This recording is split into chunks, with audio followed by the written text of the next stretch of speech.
I'm sure you've heard of trains breaking apart or separating, either on hills or anywhere really. Why does this happen? Well, it's pretty simple. Say you have a decently sized freight train, say about 2 miles, like this train on screen.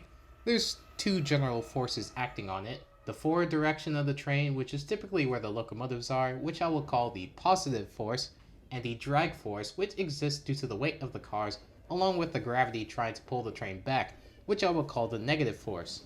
The negative and positive forces are greater on hills. Here's a demonstration with my Lego train. Here's a hill. It's over exaggerated compared to life size trains, but it still fits the concept. When the power car goes up the hill, the negative force is pulling the cars back, while the power car or positive force is trying to pull the train forward. The longer the train and the steeper the hill, the more negative force is present.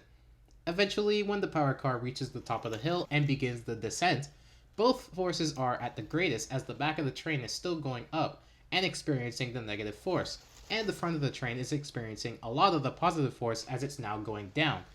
And this is where it happens.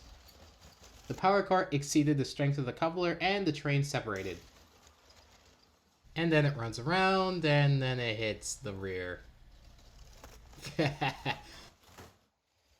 As much as this is pretty funny, you pretty much get the concept now. But this is just a hill. Train separations can still happen on relatively flat areas, or even downhill. It all depends on the coupler strength. Here we have a train separation that happened in my hometown about 4 years ago. Notably, the train was actually heading downhill. Still, there's a negative force on the train pulling the train back, and on top of this, the coupler was old, causing the separation.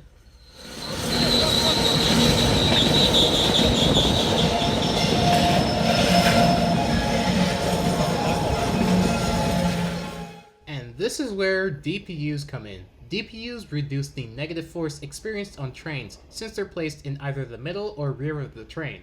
However, engineers have to strategically operate the DPUs over hills as to not cause a compression point. That is the opposite of a train separation. This is where the train crumples into itself. Typically, this happens in the middle point between locomotives. If the compression point happens, the middle freight car or freight cars could jump the tracks and derail, or if the freight car is old enough, it could crumple.